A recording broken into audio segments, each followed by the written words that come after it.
અને ગૌશાળામાં પગાર નથી લેતા? ના, ફ્રી સેવા. ખાવું પીવું કશું જ નહીં, કાંઈ નહીં, ખાલી સેવા જ કરો છો એમ ને? ખાલી સેવા. ખૂબ જ ધન્યવાદ તમારો. જય માતાજી મિત્રો, આજનો વ્લોગ એ જોરદાર વ્લોગ બનવાનો છે, કારણ કે આજે ગૌ એમ્બ્યુલન્સ આવે છે, એના ડ્રાઈવર છે રઘુભાઈ. અને આજે હું જઈ રહ્યો છું, એ આખો દિવસ શું કામ કરે છે, કેવી રીતે ગાયોની સેવા કરે છે, કેવી રીતે ગાયોનું ટ્રીટમેન્ટ કરે છે, બધું જ આપણે આજ આખો દિવસ આ ડાલામાં ફરવાનું છે અને જોવાનું છે કે કેવી રીતની આ બધી ટ્રીટમેન્ટ થાય છે અને કેવી રીતે સેવા કરે છે અને કેટલી ગૌશાળામાં ફરવાનું થાય છે. તો હું ને રઘુભાઈ જઈ રહ્યા છું ગૌશાળાઓમાં. તો વિડીયો ગમે તો વિડીયોને લાઈક કરી નાખજો, ચેનલને સબસ્ક્રાઈબ કરી નાખજો, વિડીયોમાં છેલ્લે સુધી બન્યા રહેજો.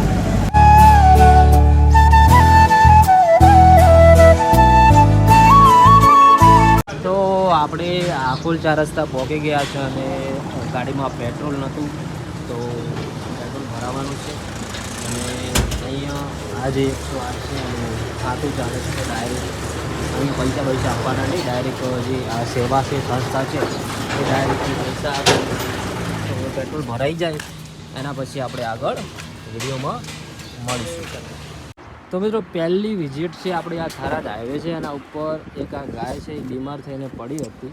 તો આ બધા ગામ લોકો છે એ લોકોએ સાંજે કોથળા ઉતાર્યા અને સારી રીતે એમને આની સેવા કરી, બનતી સેવા, અને ફોન પણ કર્યો. એટલે રઘુભાઈ આવી ગયા છે 108 લઈને, એમ્બ્યુલન્સ લઈને ગાયને લેવા માટે. તો હવે આપણે ગાયને શું ટ્રીટમેન્ટ કરવાની છે અને ગાયને અંદર ભરવાની છે, તો વિડીયોમાં છેલ્લે સુધી બન્યા રહેજો.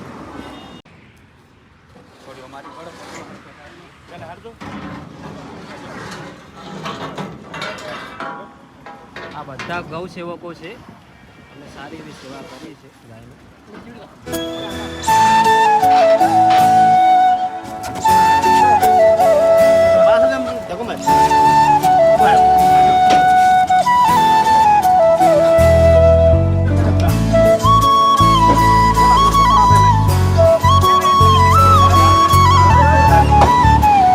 તો ગાયને અંદર 108માં મૂકી દીધી છે અને હવે એને સારી એવી જગ્યાએ આપણે ઉતારશું.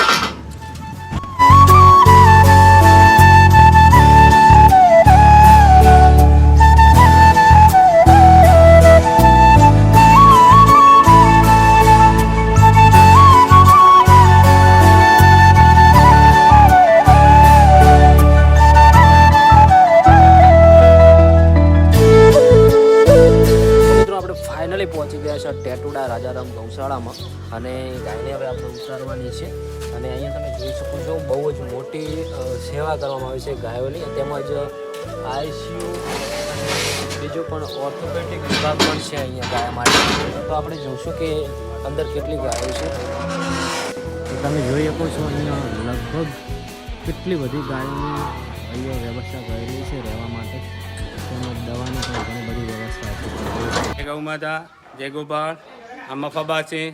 મફાબા કેટલાય વર્ષથી ગૌ માતાની સેવા કરે છે, ની સવારથી ને પગાર ને ખાવું પીવું ગૌશાળામાં 16 થી 17-18 વર્ષથી પોતે ની સવારથી સેવા લે છે. પોતાનું શરીર ગૌ માતાને પ્રતાપથી તંદુરસ્ત છે. જય ગૌ માતા, જય ગોપાળ. બીમાર ગાયાને ખાસ કરીને ઓ પણ ભગત છે. મફાબા બાપા તમે કેટલા વર્ષથી અહીંયા કામ કરો છો? 16 વર્ષ થઈ ગયા ભાઈ. બરોબર. આખો દિવસ ગાયોની સેવા કરો છો એમ ને? બરોબર. આપણી ફરજ છે ને, એમાં ક્યાં નવાઈ જવા છે. બરોબર. અને ભગવાને સમય આપ્યો છે. બરોબર. અને આખો દિવસ અહીંયા જ રહો છો ગૌશાળા? સવારે આવું હું 6 વાગે જમતા પણ હોય નથી. અને ગૌશાળામાં પગાર નથી લેતા? ના, ફ્રી સેવા. ખાવું પીવું કશું જ નહીં, કાંઈ નહીં, ખાલી સેવા જ કરો છો એમ ને? ખાલી સેવા. ખૂબ જ ધન્યવાદ તમારો. તો મિત્રો તમે જોયું મફાભાઈ માળી છે એ અહીંયા 16 વર્ષથી ગાયોની સેવા કરે છે. આ જે બીમાર ગાયો હોય છે, લૂલી લંગડી ગાયો છે, એમની સેવા કરી રહ્યા છે 16 વર્ષથી. અને એ પણ અહીંયા ગૌશાળામાં જે કર્મચારીઓ હોય છે એ અમુક એમને પગાર આપવો પડે છે, પણ આ જે છે મફાભાઈ માળી એ 1 રૂપિયો લીધા વગર 16 વર્ષથી સેવા આપી રહ્યા છે સતત. તો એમના માટે તમારે કોમેન્ટમાં જે કહેવું હોય કહી શકો છો. બાકી વિડીયો ગમે તો વિડીયોને અમારે લાઈક કરી નાખજો, ચેનલને સબસ્ક્રાઈબ કરી નાખજો. અને આ ગૌશાળાનો જે ટ્રસ્ટનો મોબાઈલ નંબર આપેલો છે તેમાં તમારે થોડા ઘણું દાન કરવું હોય તો પણ કરી શકો છો. અને કોમેન્ટમાં પણ મેન્શન કરેલું છે શ્રી રાજારામ ગૌશાળા ટેટુડા. અને મિત્રો એનાથી આગળ આવો તો અહીંયા શ્રી સુરતી ઓપરેશન વિભાગ પણ છે, તમે જોઈ શકો છો. અહીંયા આ બધી દવાઓ, આઈસીયુ બધી જ સુવિધા છે ગાયો માટે. તો ગાયો માટે તમારે થોડા ઘણું દાન કરવું હોય તો QR કોડ પણ આપેલો છે, મોબાઈલ નંબર પણ આપેલો છે, ત્યાં જઈને તમે દાન કરી શકો છો. આ બધું ગૌશાળામાં જશે અને ગૌશાળામાં ગાયોની સેવા થશે. એના પછી કામધેનુ ગૌશાળામાં જે આ કેન્સર વિભાગવાળી ગાયો છે બધી, અમને કોઈક ને કોઈક થોડા ઘણી બીમારી છે, તમે જોઈ શકો છો.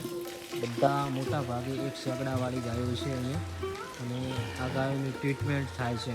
તમે જોઈ શકો છો મોટા ભાગની બધી 1 સેકડાવાળી છે અને બીમાર છે ને આ કેન્સર વિભાગ છે આખો, તમે જોઈ શકો છો. એટલી બધી મોટી છારની ગાડી ભરેલી છે. આ બધી અમુક દાનવીરો હોય છે, ગાયોને દાન કરતા હોય છે છારની. તો આવી નાના મોટી સેવા કરતા હોય છે ઘણા બધા લોકો. અને અહીંયા પણ બીજી મોટી હોસ્પિટલ બનવાનું કામકાજ ચાલુ છે, તમે જોઈ શકો છો. અહીંયા સેન્ટિંગ કામ ચાલુ છે અને આ બાજુ ગટર લાઈન ચાલુ છે, અને આ બાજુ સરસ મજાની શેડનું કામ પણ ચાલુ છે. એટલે મતલબ કે પેલી જે ગૌશાળા છે અને જે એમાં હોસ્પિટલ છે નાની પડતી હતી, તો હવે મોટી બનાવવાનું કામકાજ અહીંયા ચાલુ કરી દીધું છે. અને ટૂંક સમયમાં મોટી હોસ્પિટલ બની જશે, કારણ કે અત્યારે એવી મોદી અને લૂલી લંગડી ગાયો ઘણી બધી આવતી હોય છે. આમના માટે રહેવાની વ્યવસ્થા ઓછી પડતી હોય છે, તો મોટી બનાવવાનું કામકાજ ચાલુ છે, તમે જોઈ શકો છો.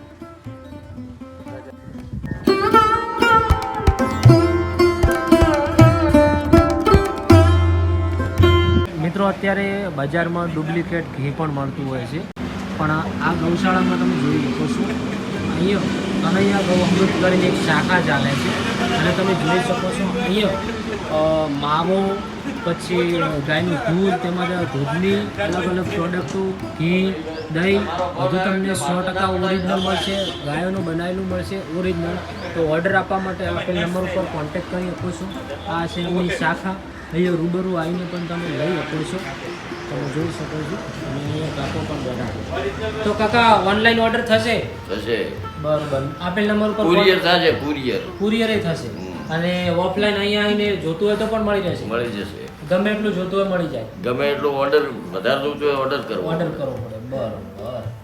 તો મિત્રો તમે સાંભળ્યું, અહીંયા તમારે ઓનલાઈન જોતું હોય તો ડાયરેક્ટ મળી જશે તમને. પહેલાં તમારે નોંધાવવાનો રહેશે ઓર્ડર, અને ઓફલાઈન જોતું હોય તો તમે નોંધાઈ શકશો. અને નંબર આપેલો છે, તમે જોઈ શકો છો. આ બધા નંબર આપેલા છે, આના ઉપર ફોન કરીને નોંધાઈ શકો છો અથવા પૂછપરછ પણ કરી શકો છો. તો મિત્રો ફાઇનલી આપણે હવે આવી ગયા છે. રઘુભાઈ ગાડી જોવા મૂકી દીધી છે, અને આપણે 3-4 જગ્યાએ વિઝિટ કરી. તો અમારો વિડીયો ગમે તો લાઈક કરી, ચેનલને સબસ્ક્રાઈબ કરી નાખજો. ફોનપે નંબર આપેલો છે ગૌશાળાનો, તેમાં તમારું નાનું મોટું દાન કરવું હોય તો કરી શકો છો. વિડીયો ગમે તો લાઈક શેર કરી નાખજો.